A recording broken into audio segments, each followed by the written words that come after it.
Aujourd'hui, je te montre 3 techniques qui sont carrément bluffantes et qui vont impressionner tous ceux qui t'écoutent, qu'ils soient musiciens ou qu'ils soient non musiciens. C'est le genre de technique en fait où quand tu les fais, la personne a fait wow. Elle ne peut que être impressionnée. Et là, je sais ce que tu dis ouais mais ça va être compliqué, ça va être dur à mettre en place. Eh ben pas du tout. Elles sont hyper faciles et c'est ça qui est beau. Je te montre ces 3 techniques que tu peux faire séparément ou que tu peux faire au sein d'un même morceau. Et alors là, c'est le succès garanti.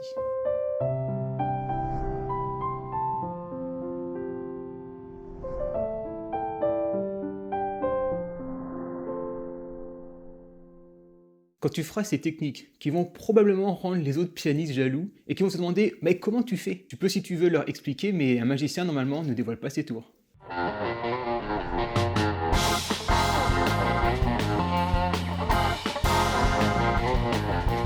La première technique, c'est ce qu'on appelle le slide, c'est-à-dire glisser tout le long du piano, ce qui donne ça. Alors là, effectivement, si tu le fais comme ça peut être terrible. Mais imagine que tu joues par exemple un boogie-woogie ou un blues comme ça, et que tu es en train de le finir.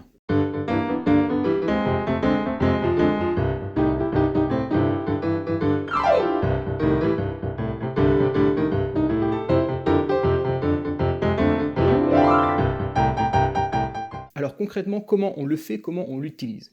Alors pour l'utiliser, ça se prête bien dans des morceaux du style Boogie Woogie. Alors si tu ne connais pas de Boogie Woogie, je te mets en lien une vidéo où je t'explique les accompagnements de Boogie Woogie, comme ça tu pourras avoir du Boogie Woogie sous les doigts. Et tu peux le faire autant en descendant qu'en montant. En général, ce qui sonne bien, c'est quand tu finis un morceau, tu fais le slide et tu finis ton morceau. Tu peux aussi monter le slide. C'est un peu plus dur parce que quand tu montes un slide, en général, c'est entre des accords d'un morceau, donc il faut aller plus vite. Au niveau de ta main, comment tu le fais concrètement? Moi, ce que je fais quand je descends, je le fais avec le pouce. C'est-à-dire que ta main, tu la prends et tu vas comme ça, là, tu as ton clavier, tu vas juste descendre comme ça ta main. Donc, en fait, c'est le pouce, ou plutôt l'ongle du pouce, qui va faire un slide sur les notes. Ce qui est très important, c'est qu'il ne faut pas que tu aies la main trop tendue, trop crispée, parce que s'il y a une note, par exemple, que tu bloques un peu, toi, comme ça, si ta main est tendue, tu vas te la prendre pleine face, tu vois. Alors que si tu es plutôt souple, il faut qu'en fait ta main glisse dessus. Toi, il ne faut pas que ta main râpe, il faut vraiment que ta main glisse. C'est un coup de main à prendre, et si tu le fais bien, tu n'auras pas mal. Et si tu as mal, c'est justement que tu n'es pas bien axé. Tout simplement. Et si tu veux à l'inverse remonter, tu utilises les 2 doigts.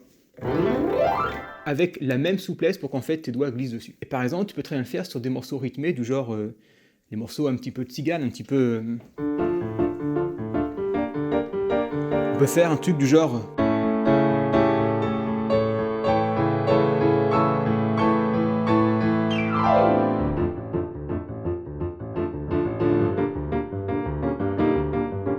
Ça marche très bien aussi. Et effet garanti.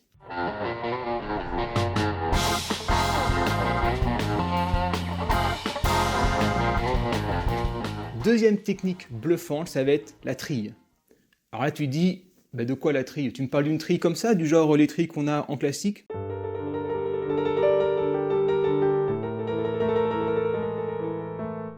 Non, je te parle pas de ce genre de trille. Je te parle des trilles avec des accords. Une trille, c'est juste 2 notes qu'on fait en boucle. 2 notes ou des groupes de notes qu'on fait en boucle. Je reprends un morceau de blues, par exemple. Imagine que tu finis sur un accord, tu vois, un blues classique en do.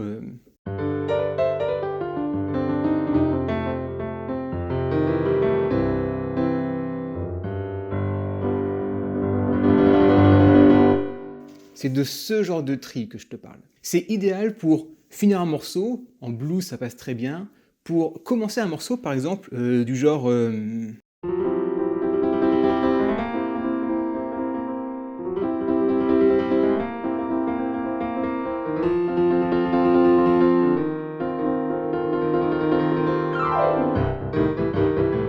Et en plus tu peux faire une trille, combo. Donc cette trille, comment on la fait? Tout simplement, quand tu finis ton morceau, tu arrives sur ton accord, peu importe comment tu joues l'accord.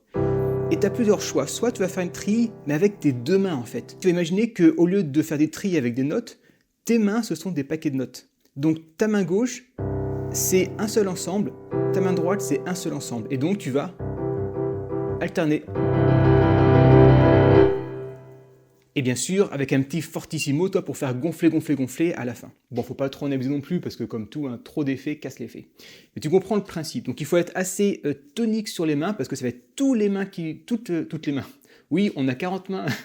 Non, ça va être toutes les 2 mains, avec le poignet qui vont travailler avec les bras. Toi, c'est vraiment, ton corps fait un bloc quand tu fais ça. Tu vas voir que c'est pas que les doigts qui travaillent, c'est vraiment l'ensemble du corps. Et donc tu peux mettre ça en intro, pendant les parties, en conclusion, où tu veux. Ça permet un peu de renouveler la trille, si tu veux. Ça aussi, je te garantis que quand tu finis un morceau de blues, bouillie ou autre chose, tu finis sur ça, tu finis en beauté. Et le plus important, tu le sais, c'est toujours l'introduction et la conclusion. Donc c'est hyper important de finir un morceau en beauté pour que ça reste un peu dans les esprits. Et qu'il y ait un tonnerre d'applaudissements quand tu finis sur ça. Je te garantis, essaye, tu verras, ça laisse personne indifférent. Et si tu veux t'entraîner sur un blues, je te mets en description des vidéos sur 3 accompagnements de la main gauche, cette fois-ci pas sur du boogie, mais sur du blues. Et on passe à la 3e technique.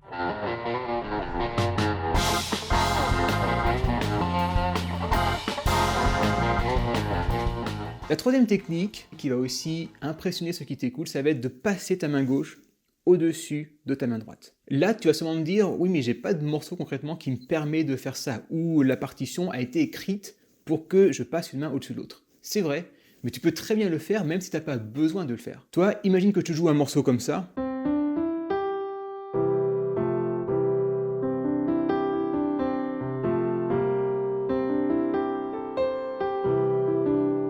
Je pourrais très bien faire ça.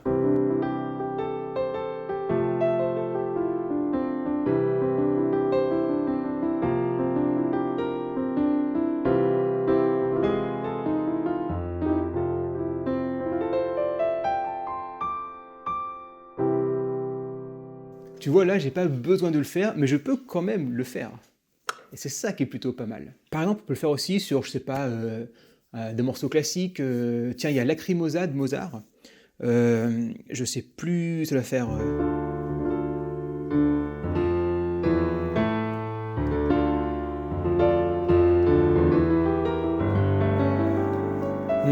Donc, par exemple, tu peux faire...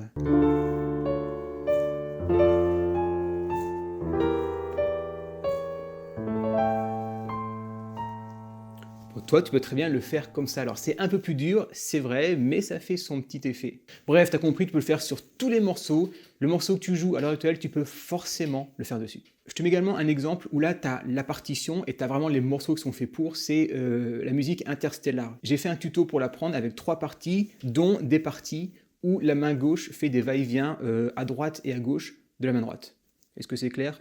Donc, tu as le tuto en description si tu veux le faire. La clé, c'est l'anticipation. D'un point de vue technique, il n'y a pas grand-chose au final. Encore une fois, on ne travaille pas les doigts là. C'est vraiment juste une note que tu vas faire comme ça. Il faut juste que tes mains soient bien synchro. Il faut juste que tu anticipes bien, que dans ta tête, tu dises que telle note, c'est avec ta main gauche que tu la fasses. Utilise d'abord des morceaux lents, c'est l'idéal pour commencer, et des morceaux où tu mets la pédale. Comme ça, quand tu vas passer au-dessus, tu pourras maintenir l'accord tout en jouant dessus. Sinon, ça va faire une cassure qui va pas forcément être terrible.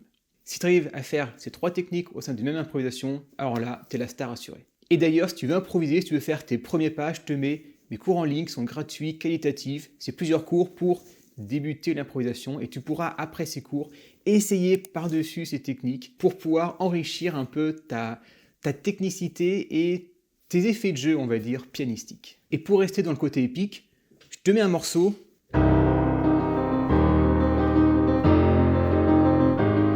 Tu peux même faire une trille.